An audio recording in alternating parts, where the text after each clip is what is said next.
That's there. I'm Lucy Gray, and I think we're ready to rock and roll. Thank you for starting the recording, Steve. I'm really excited to be with you today and to share some of what I've learned about social media and how it can impact your professional development. Steve, are you going to moderate for me today? I can be quiet for a few minutes. No, you're great. Keep going. So I'm Lucy Gray, and I'll just keep going because I've got a lot of information to share with you. And hopefully you're in the right session. We're talking about social media today, professional development. We want to first thank our sponsors, Follett Software Company, Mighty Bell, Blackboard Collaborate, Taking It Global Ed, edweb.net, Edutopia, and Intel. So thanks to those companies for supporting this great week of activities, and I'm thrilled to be here. So with every Steve Hargadon run event, we have the famous map where everybody gets to indicate where you are in the world, and this helps us kind of get oriented and familiar with each other. If you click on the little star tool to the left of the whiteboard and then where you are on the map, we can kind of get a sense of where we're coming from today. You can also type in the chat your location, and I'm in Northbrook, Illinois, which is just outside of Chicago. And yes, we have, I'm not sure where that person's from. Let's see, we have Alberta, we have Australia. Yay! In the corn desert, Sherry. Is it that bad down there? Chicago, yay! Joe T. Serbia, okay, and I am, by the way, I am, my grandfather was a Serb born in Croatia. So, hello to you from Serbia. Okay, and we have lots of people that I know, that I've met in face-to-face. So I'm really excited to see old friends and new today, and hopefully I'll be following you on social media soon. The title of my keynote today is Social Media Tools for Personalized Professional Development. And anybody who's known me for any length of time will know that my professional life has really changed because I've engaged in these tools. And it really started with my involvement in the Apple Distinguished Educator program. It's an award that's given to teachers every 2 years. I think a new class will probably be announced in the U.S. early next year, I'm guessing. And I became one of these people in 2005 and was immediately relieved to be in a group of like-minded people, and actually people who knew a lot more than I did about technology and education. And one ADE, his name is Mark, and I cannot pronounce his last name. He's from Oklahoma, and he's a weather guy at University of Oklahoma, I believe, introduced me to the joys of RSS, which is kind of geeky and kind of techy, but really helped me leverage blogs and news feeds from all over, and really kind of started this journey for me. And it's you know, I'm not anything special. I was a regular teacher, and this stuff really empowered me. And I really think that every teacher needs to belong to a community, maybe not necessarily one that's an award-based one, but everybody needs to find their niche and their home on the internet, and needs to be able to find a couple tools at least that make their work a lot easier. So that's where I'm coming from today. And all of the slides and everything I'm going to talk about is downloadable at my website, and it's www.lucygray.org. That's Gray with an A, and you do need the www in there, or else you won't get to the right page. And there you'll see a slide share embed of my slides, which you can browse through, or right below it is a link where you can download these slides in PDF form. And when you open them up as a PDF, you should be able to click on the various links I'm going to show, and it will take you right to the resource I'm going to talk about. So you might want to write this down. I'll come back to it later, but everything that we're going to talk about is there. I've done this presentation a couple of times before, and I always jazz it up and add new and different things to it. So today's presentation will be a little bit different than ones I've done in the past. Driving all of this for me has been something that I call professional generosity. And Steve has heard me talk about this quite a bit.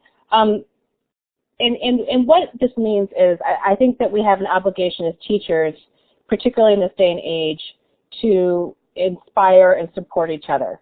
And I'm not in the classroom anymore. I'm a consultant working with a variety of groups and people. But I really believe that if you do this, great things will come back to you. And we owe it to each other to support each other, especially since it's kind of a beleaguered time in education. And I believe that all teachers, or most teachers, have good intentions and are really trying to do their jobs as best they can, and given some very challenging conditions. I don't really believe in the myth of the bad teacher as much. And I think it's up to us to kind of raise ourselves up and show the world what we're doing with technology and connecting. This also goes back to Karen Cater, if you've had the chance to hear her this week, or during Connected Educators Month. She's talked about the idea of the highly connected teacher, and I'll talk about that in a minute. But a couple years ago, I had an interaction with a colleague where they were doing something phenomenal with technology, and I said, you should blog about it. And this person, and this is when I had just started blogging and felt that it was a very great reflective practice and a way of kind of connecting with others. And this person didn't agree with me and said, well, that might be your thing, Lucy, but it's not mine. And I understand that because I don't think people are necessarily comfortable with putting their stuff out there. But again, this goes back to we have this obligation to each other, and it really benefits other people. And I feel that everybody's going to do this to certain degrees, but I think it's really important that we do this. So that's what kind of drives everything. So Karen Cater has talked in her presentations for the last couple of years as she's worked for the Department of Education about the idea of a highly connected educator or teacher. And that's somebody who's connected to data, connected to resources, and connected to each other. And I think that, I live in a world where many of my friends who are in this room, we are connected to each other, and we have been connected for, it seems like, a long time. So we think everybody, all the teachers out there, are connected in this way. But in reality, I don't think that's the case. I asked Karen last year when she visited Illinois for our Illinois Competing Educators Conference how many teachers she really thought fit that bill, and she said about 25%. I also asked, I need to turn off my phone here. I also asked, I was also very curious too to this year's Project Tomorrow Speak Up Day results, which said that I think 8% of all teachers were on Twitter. And that shocked me because I think, I know like thousands of teachers on Twitter, and that can't be just 8% of the teaching force, right? So if that's the case, if these numbers are really that low, we've got a ways to go to show our colleagues the joys of this. And so I hope during this month everybody's had an opportunity to find something that they can will help them get connected. The next thing I want to show you is a video, and we'll see how this goes. This is a video that's a couple years old by our friend Will Richardson, and he talks about what a PLN is. And if you're not familiar with this concept, it's a personal learning network or a professional learning network. And he very eloquently, much more eloquently than I could do myself, talks about what this means. So we're going to listen to this, and hopefully it will come through for you. If it doesn't, we'll move on. But this is a really great video where he explains why this is so vital. So I'm going to show you the video. You should be able to see it in a second. Come on, technology, work for me. Oops, that's a Blackboard. I gave you the wrong link. Hang on. I will get it again. That's the Blackboard Collaborate link. You don't want to go there. This is where we want to go.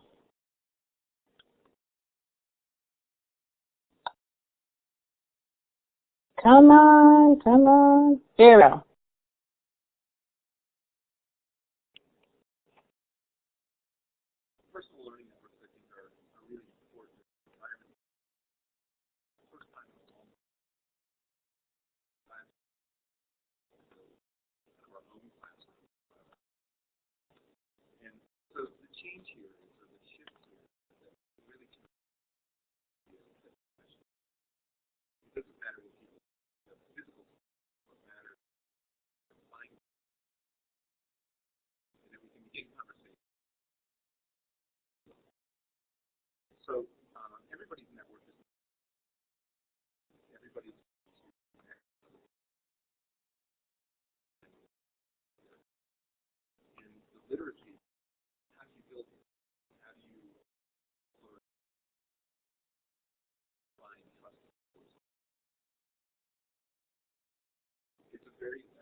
Things I want to add here, I don't want to share, I want to go back to my slides, is, and this is kind of an aside, we were just talking in the chat about how we think it's important that schools have their own social networks so kids have kind of a walled garden to play in. And I don't think this is rocket science for some reason. I wish more schools were doing this. But my favorite school, which I've been talking about since about the time this video was made, is the school at Columbia University. It's a private school, K-8, one-to-one laptop school in New York City. And their technology director, Don Buckley, is very innovative and has facilitated a social network within the school for the kids to use. And they use it, they built it using a platform called ELG, and it's an open source software. And the kids are guided through every year the process of developing their profile, developing their avatar, in the context of talking about who they are and what they stand for and what their identity is. And it's archived every year, so the kids don't just do it once, they do it continually and can refine it and reinvent themselves from year to year. Related to this, they also have their own photo sharing space and video sharing space, and they leverage Google Sites extensively for book reviews and things like that. And it doesn't take a lot of technology, it takes a lot of thought. And so I'd like to see us get to that point where we're modeling that for our kids. And so when I think of Will's video, I think of the School of Columbia and how important that is. So I think I'm preaching to the choir here, but just as a quick review, in case you're not sure what social media is, it's basically these tools that you hear about a lot, like YouTube, that allow for interactivity and participation. And they often have what I referred to earlier as an RSS feed. For instance, I can keep track of my friends' photo uploads in Flickr by subscribing to the feed from their Flickr account. And I do that using a tool called Google Reader. There are other ones that you can use. And basically what this means is you can get information to come to you as opposed to going out and looking for new content and new information all the time. And this is a really, really important concept to get your mind wrapped around in this day and age, because it's not about memorizing content. It's about how you leverage it and how you bring it to yourself or to others efficiently. And so that's kind of where we are with all this right now. I know it's a little techy, but look up RSS. It stands for Real Simple Syndication. And it's really kind of the background technology that drives a lot of these tools. So people will say that I'm, I guess, connected because I seem to know a lot of people and I'm all over in social media.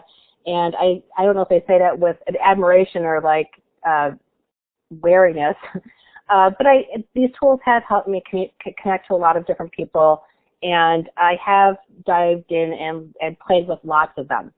However, these are the kind of buckets that I think are important for teachers to think about in terms of proving that these tools are useful. There's photos, there's audio, there's videos, there are bookmarks, there's general information, there's networking. All these things we have to kind of manage in our professional lives to some degree. And the first layer of tools here are ones that are kind of basic that in my world most teachers know about, I think. They've been around for a while, they're kind of established, they're kind of a baseline level of tools in these buckets. The second layer are ones that maybe not every teacher knows about, but a lot of people do, and are kind of take things the next step. And then the third layer and the fourth layer are things that are probably not as widely used, but are getting there. And those are probably ones that if you've already kind of mastered the basic ones, you might take a look at these. Are there any ones here out of all of these? Here's a question for you in the chat. What is your favorite one that you've tried? if you've tried any.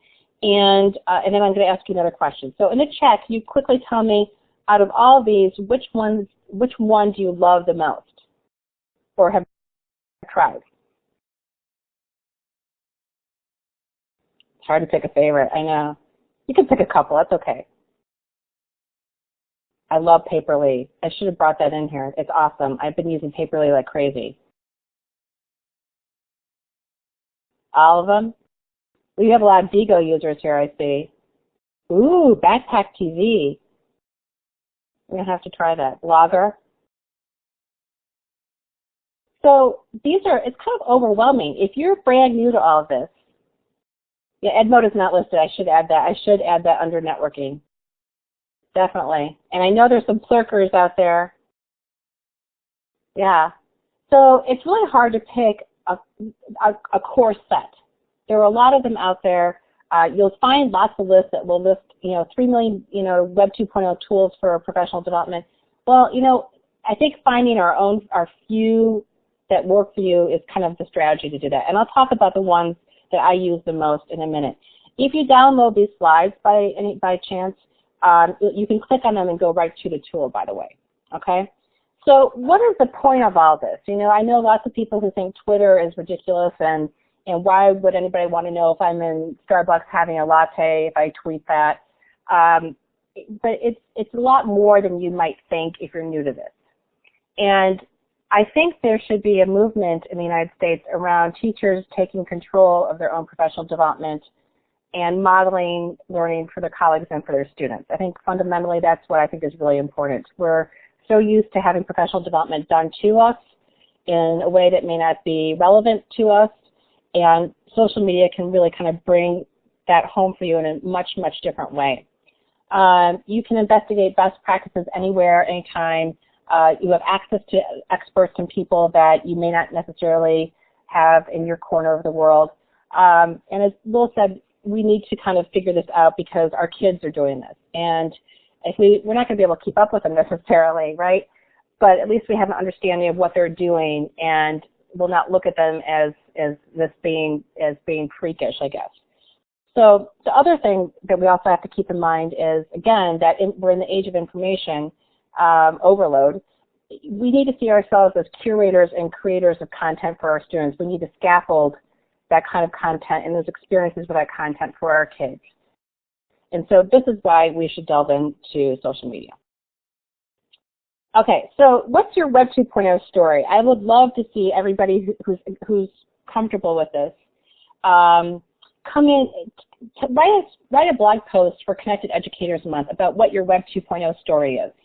And it may seem kind of, when I've done mine, I have a bulleted list I'm going to show you. It seems kind of self-serving and whatever, but there's a point to it. And I'll tell you what that is in a minute. All of this stuff started for me before 2000, and I started going to my state technology conferences and these awesome Classroom Connect conferences. They used to have a great magazine too. I started a master's degree in technology and ed. I started subscribing to listservs like crazy. I don't know if anybody here was ever part of the EdTech listserv from Michigan State. I love that. I went to my first SNEC conference, which Steve Jobs keynoted, and I missed. And then things really went crazy for me when I became an Apple Distinguished Educator and had the opportunity to meet other like-minded people. And so that's when I really became part of a core group of educators that took my professional development to another level. And that's when I first heard Alan November, and he talked about things I'd never heard of, like blogging and Skype and Technorati. And so things really started to change and kind of accelerate. And I'm having an issue here with my audio settings, and I can't move the slides. Can you guys hear me? What's going on? Ooh.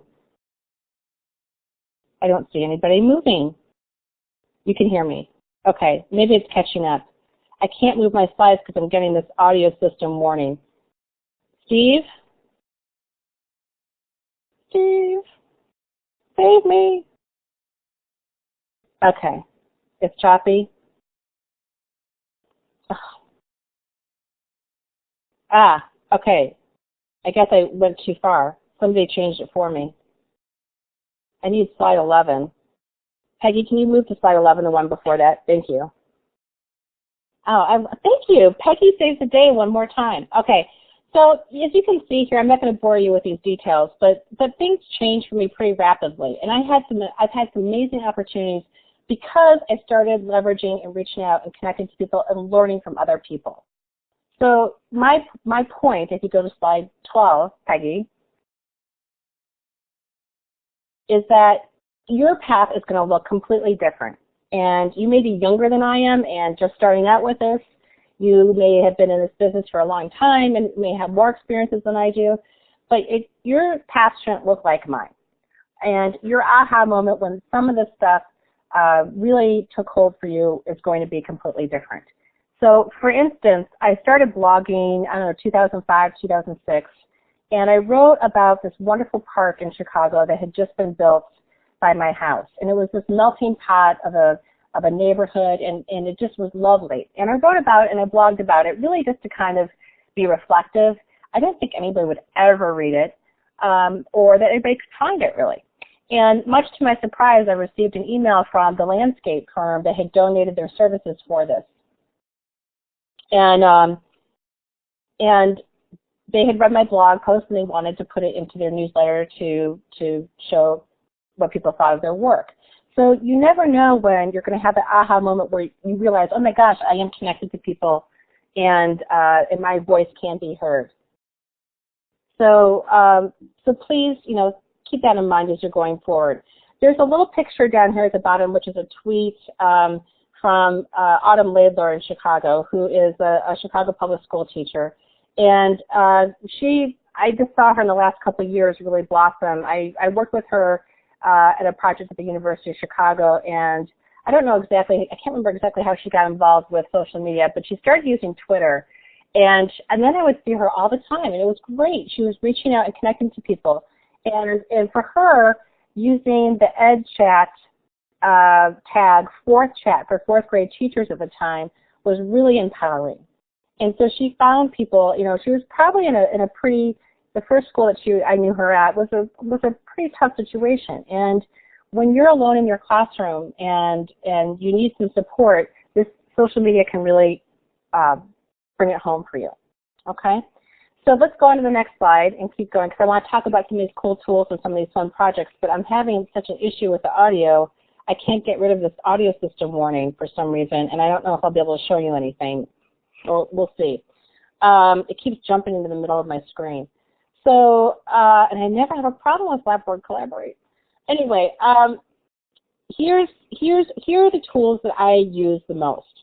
Out of that chart that I showed you at the beginning, these are the ones that I think are the most fundamental for me. And again, they may be different for you.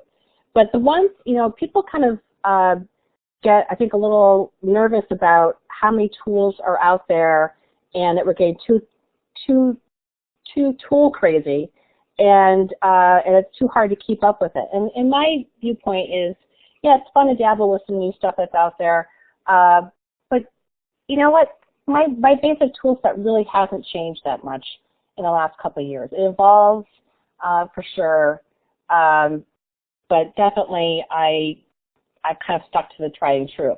So this is what I use the most, and I'm going to whittle this down a little bit further and show you 5 things that I think are really kind of essential, and hopefully you'll take one of them and run with it if you're not doing so already. So we'll go to the next slide, 14.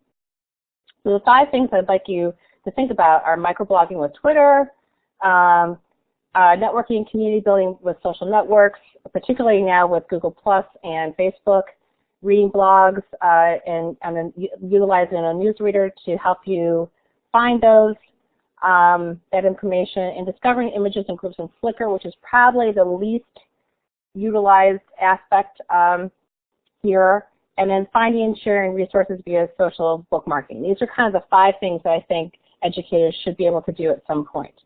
So let's go on and we'll talk about some of these. The next one is Twitter. Serendipity.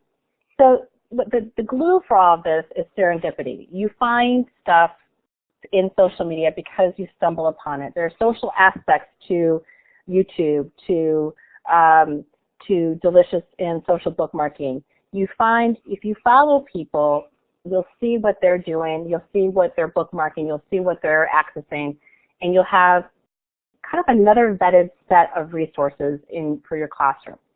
So serendipity happens a lot with social media, and it's kind of fun to see how that is. And for it, just happens when you something that helps you connect with somebody in an interesting way. Be prepared for it if you die to.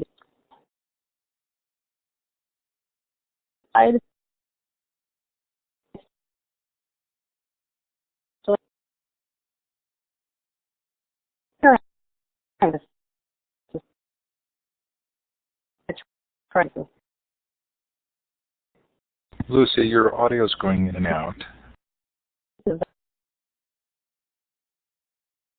We started losing you about a minute ago.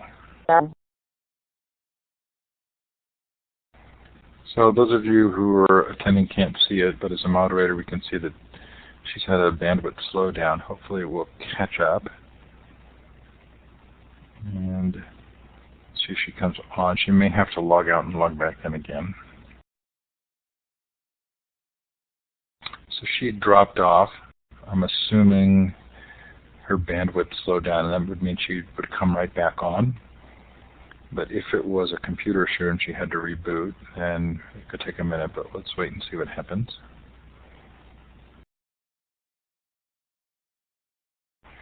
Hopefully her internet didn't go down completely.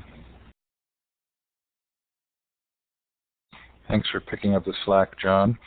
So the poll is how many here use Twitter? And I'm going to change this to yes-no poll up at the top. Oh, it is yes-no now. Peggy must have done that. So if you're using Twitter, you would click on the check mark underneath your name in the participant window and click yes. If you're not using Twitter, you could click no. And it looks like Lucy is back. Give her moderator privileges. Welcome back, Lucy. Can you hear me now? Is this better? Yes, much better. Sorry, guys. I've never had this problem before. It sounded like a bandwidth issue. It'll take a minute for your being slides patient and to hanging in catch there up. with me. Okay. So I'm good? You're good. You're on the Y Twitter right. slide. Okay, so Twitter is, okay, great. Twitter, I think a lot of us probably know each other from Twitter, but this is why I like Twitter, and this is probably what I do the most these days. I think a lot of people on Twitter will say that they're blogging less and Twittering more. And some of the people that I think are kind of fun to follow in here, and it's like going to my slide. There we go. So here's a list. If you download the slides, you'll be able to click on here and go and follow some really interesting people. Yay, okay. And these are some people. I change this with every presentation I do usually. There are a couple teachers at the top that are listed, Mike Amante. Special Care B is my friend Karen Blumberg at the School of Columbia, who's hilarious and travels all over the world, so she's fun to follow. Paula White is another Apple distinguished educator who's always full of resources. Teach 42 is our friend Steve Dembo, who works for Discovery, and people love him and his resources. So you're going to find teachers, and you can search for them in Twitter and start following them. But you can also follow who they're following to get some recommendations. You're also going to find thought leaders out there. I know people follow Alfie Kohn. My personal fan is the best way to download, Ken, is if you go to www.lucygray.org, and you can go through the slides there right in the website, or you can download the PDF, and all of this stuff will be available to you. Diane Ravitch is like my hero because she's done this 180 in her views on education and is a very vocal supporter of teachers.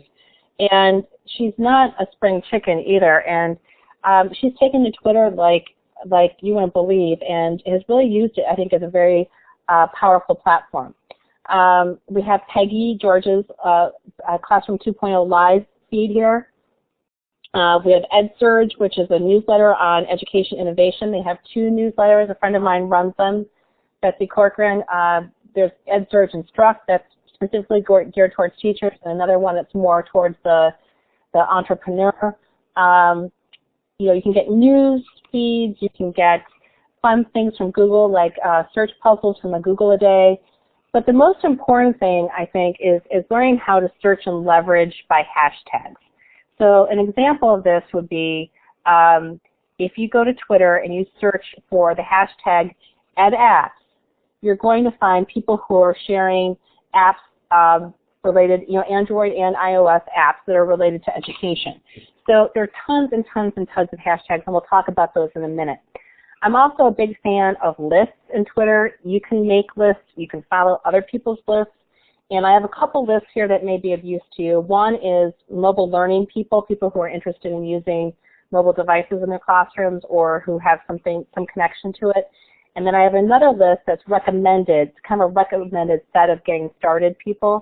It's thought leaders, but it's also news sources and kind of an eclectic group of people. So if you click on that link in the PDF, and I'll show you what that looks like in a second, you'll be able to see these lists. I'll bring one of these up here so you can see what it looks like. And then you can see if you want to follow people on there. This is how I got started, is looking for, searching. It works to a certain extent to find people, but if you really dig in and look at what these kind of list things, then it'll be a little bit easier for you. So let me show you what my recommended list looks like. I'm going to open up the web tour and paste in a link. I will also post it here. And so you'll see a list of people that I recommend. Some are education related, some are not. It's not a popularity list. These are some kind of basic places to go to get information about technology or to connect with people who are particularly generous with their ideas. So there's Karen Cater, there's Andrew Gardner from BrainPop, lots of kind of eclectic people here that I think will be of use to somebody who's starting out with Twitter. So that's an example of a Twitter list that I've created. It's not hard to do. In some cases, it's easier to follow other people's lists than make your own. Here is like the quintessential place to go find out about EdChat. And this is Jerry, and I didn't even know what Jerry's last name was until I looked it up. I just know him as Library Man. And there is a comprehensive list of search tags, basically, on his website, so you can kind of see threaded discussions by people. I mentioned my friend Autumn earlier, who found other educators through 4th Chat. And what she did was she went to Twitter, and I can bring up Twitter again. I'll show you exactly what she did.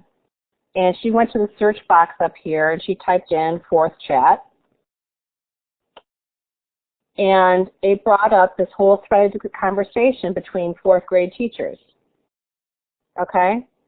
So this is a way that you can connect with other people who are like-minded, who fit your niche in whatever you're doing. So it's pretty simple. It's pretty easy to do. Don't try to feel like you have to keep up with Twitter too much. Use it kind of target in a targeted way, and you can really get a lot out of it. Social networks. What is the big deal about social networks? Well, let me give you a little back history here. Steve Hargadon started Classroom 2.0 in, 2006, 2007, and that was the first time I recall, people could build their own social network using a tool called Ning. And I built one called the Global Education Collaborative, which is now the Global Education Conference Network. And it was a space for kind of holding everything together, all of the social media. It's kind of like a newspaper in some ways. And Ning was much beloved by teachers, and then it wasn't the right business model for them because teachers were getting it for free.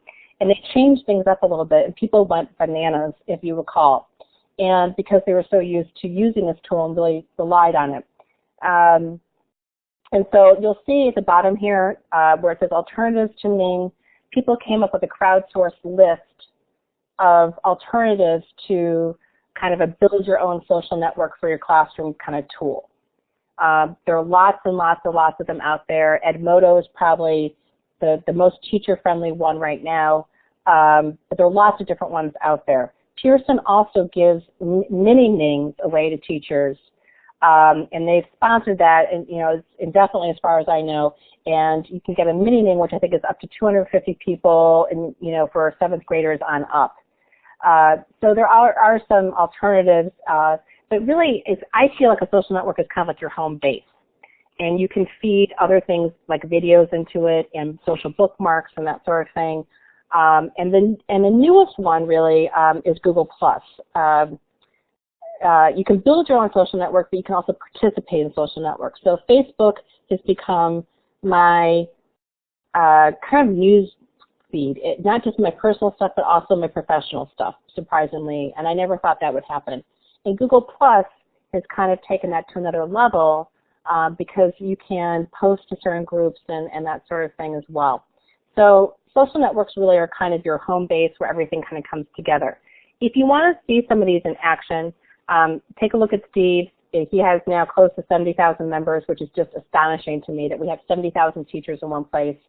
He also runs Future of Education, where he has his webinar series in there. There's a teacher librarian one. I love the independent school Ning for private school teachers, but anybody I think is welcome to join. And then mine is listed here, the Global Education Conference Network, which I can talk a little bit about later. But the other network is not really such a social network. That's also been pivotal in my learning. It's been EdTech Talk. And this started out, I'm starting to think, was it Peggy? Or was it Sharon and Vicki Davis and Cheryl Oakes? And I think Peggy was there a lot. Using EdTech Talk, which is a webcasting community, to have a weekly kind of radio show, for lack of a better description. And it was called Women of the Web 2. And I met lots of people that are probably in this room today in those chat rooms learning about different topics. And I'm not too active in EdTech Talk anymore, so maybe Peggy, you can recommend some specific programs for people to see, or to participate in. But that was, and also a really early on for me, a great way to connect with people. So social networks are also very valuable. Here are some Facebook suggestions that you might want to look at. I saw Julie Evans in here a minute ago. She runs a Project Tomorrow Speak Up survey. They have a Facebook page. And when you like a Facebook page, it comes up in your news feed on Facebook, and so you can be apprised of recent goings on with all these organizations. So I highly recommend just about every brand or organization that you know these days has a Facebook page and probably a Google Plus page for that matter. And it's worth looking and doing a search on Facebook to see if one exists. These are just a couple of recommendations if you want to kind of get started with this. In Google Plus, obviously Google is using Google Plus pretty extensively, and they had a conference in Google Plus with their special Google Hangouts. You can do video conferencing with up to 10 people in Google Plus, which makes it very different than Facebook. And you can do something called Google Hangouts on Air, where you actually record your video conference right into your YouTube channel. It's totally powerful. And they had their own conference with Google certified teachers last spring, all in on Google Plus using Google Hangouts on Air. It was pretty wild. It was a little confusing exactly where you went to listen to the recordings, but it was pretty cool. These are some educators and some groups that you may want to follow on Google Plus. I love Google Plus. Yes, I agree.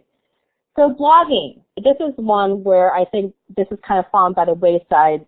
Maybe people would beg to differ on it. I'm not doing it as much. I wish I was because, but frankly, I just don't have the time to really be as thoughtful as I used to be.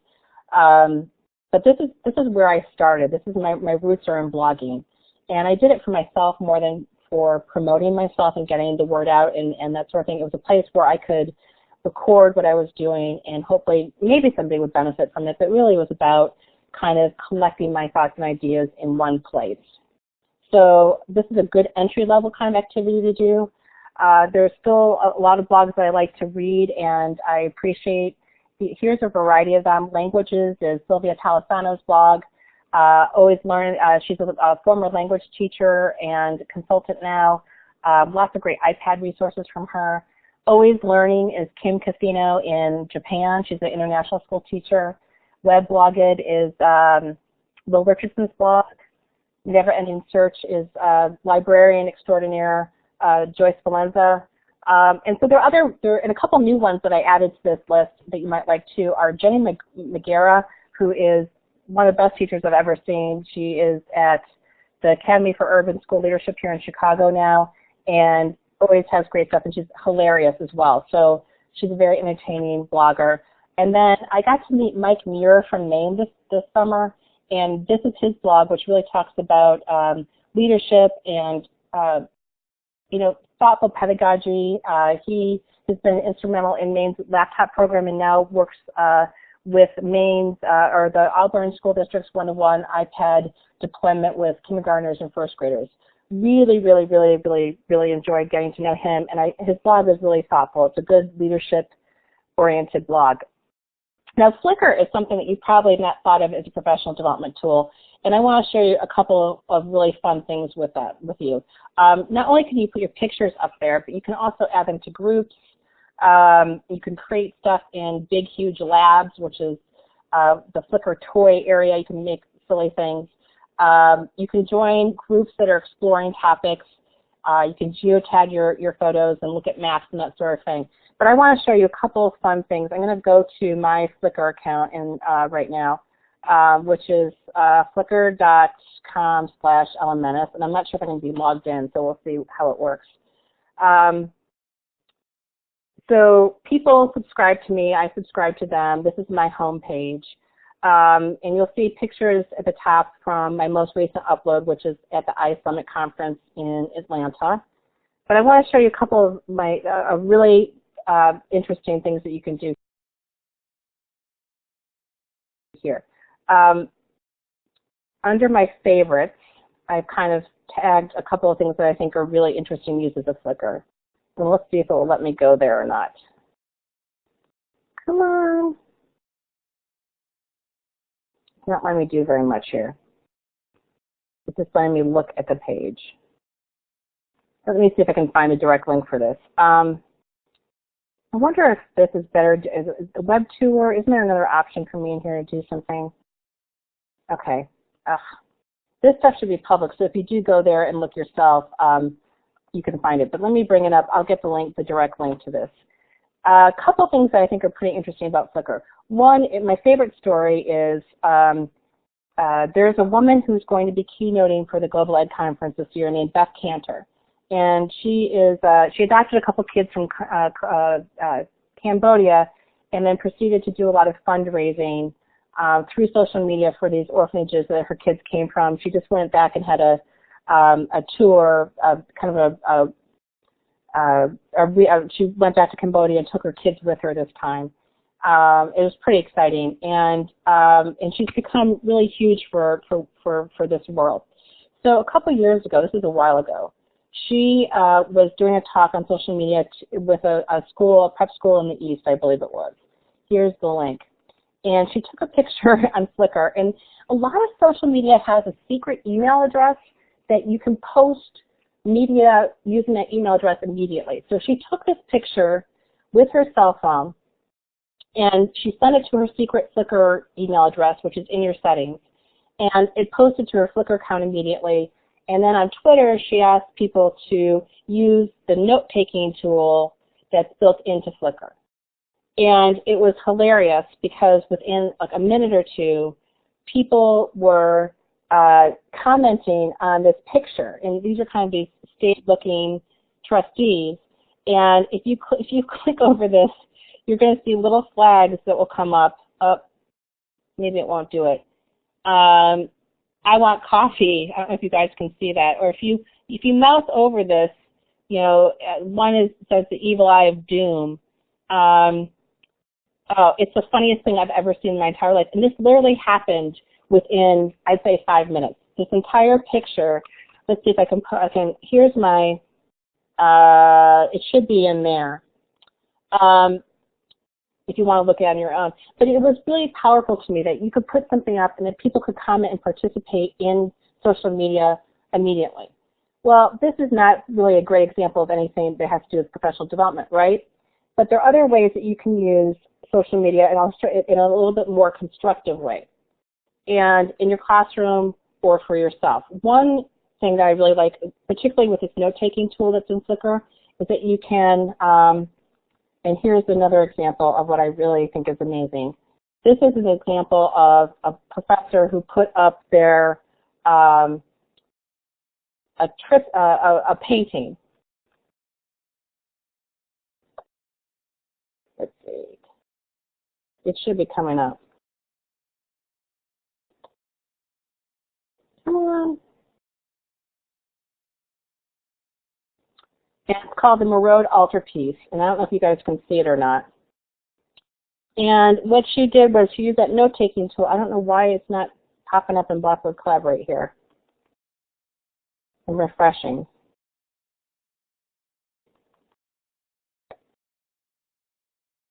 There we go. Okay, and so again, they used that note-taking tool, and they were able to have everybody kind of analyze and comment on the painting, on the different aspects of it. And then if you scroll down, you're going to see that the students had a discussion about the painting in more in depth. And so this is not something that's super fancy, right? But it's using the social media in kind of an interesting way in your own instruction. There are also groups in here, and I'm going to give you one example of a group that I think is pretty powerful. And they're also linked into the slides. And one of them is a field guide to birds. And these are people who are hobbyists, who are birders, who have certain rules in their group about how you post your pictures of birds, okay? So here, this is like kind of a living visual guide to birds. And here, I'll put the link in here. And they have to be tagged with the correct and complete scientific name. And there's 135,000 photos in here and 14,000 members. So not that I'm into birding particularly, but I think it's an interesting way of like crowdsourcing content and being able to learn about a topic for your own professional development in this way. And there are lots and lots and lots of other groups within Flickr that you might want to take a look at. For instance, there's classroom displays where people are sharing bulletin boards and that sort of thing. And I just found school library displays. And if I had been a brand new teacher and seeing what other people were doing to be creative in the classroom visually, this would have been really, really powerful. But of course, I went to school in like the dark ages, and we didn't know about social media when I was a baby teacher. So here are some things that you might want to take a look at in terms of groups and things that may benefit your teaching. My other favorite one is atrocious apostrophes. It's people who've gone around and taken pictures of grammatically incorrect language, and I think that could be used for a classroom project in an interesting way. So these are, Flickr may not be something that you thought about as professional development, but definitely could be there. I got to get through this really quickly, but social bookmarking has also been one of my favorite things to do. Delicious has been reinvented, and it's in a new incarnation from when I started. I'm not as crazy about it as I am about Digo, but Delicious has its purpose in some ways. One of the things I put in here, I put a couple people in here for you to follow, Charlene Shassis, Craig Manson, and Tammy Brass, who are prolific social bookmarkers. You can always find great stuff with them. I also put in a stack from Rachel, my Google friend Rachel, who may be in here for all I know, where she did a stack of favorite videos from that lovely song, You Can Call Me. And she has this whole spoof stack, and it's kind of fun. It's not really related to professional development, but I thought it was hilarious, and you guys might enjoy it. Then my specialty is Digo groups. I love Digo because, unlike Delicious, you can bookmark to a list, and you can bookmark to a group. And lists are just for you, and you can make them public, but they're basically a single user who's creating a list of favorite bookmarks. Groups allow you to bookmark collectively. So for instance, it's either in my iPad one or in my Google one, we have like 1,200 members and 800 bookmarks or something, fairly substantial in there. And so you can search within these groups as well. And again, it's a vetted set of resources that are available to you anytime, anywhere. So this really, and the great thing about Diigo too is that you can also, there's a lot of spammers that come into these groups. So I try to be as careful about letting people in as I can. But there is an education side to this as well, and you can do groups with your students where the general public isn't invited into your group and that sort of thing. So I appreciate tools that try to build an education side to it to make it as user-friendly to our kids as well. So you might want to take a look at that. There is a setting in Diigo where you can bookmark to Diigo and Delicious at the same time. It's in your tools, I think, or settings. And I also have, and I can't remember what it was, anything that I tweet, any link that I tweet also gets saved to Delicious. And don't ask me how I did that. There's some Twitter tool that does that. So it's kind of cool. A couple things that are worth a mention in terms of expanding your professional development. I think you really need a chat client. I'm probably on Skype at least once a week with somebody somewhere in the country or around the world. It's become the norm. I really like Scribd for documents, and I really like SlideShare for uploading slides, but also seeing what other people are doing. So I've gotten some great inspiration from looking at other people's slide decks for presentations. Organizing all of this, at some point you need to think about a news reader or a news aggregator.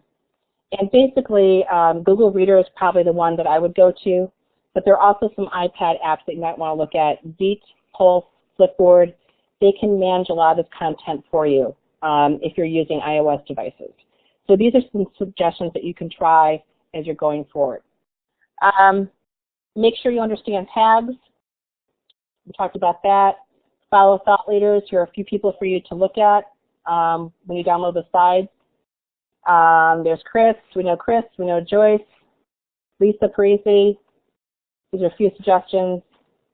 You might be in the audience for all I know. Sylvia. Lots of different people. These are some suggestions of people to follow.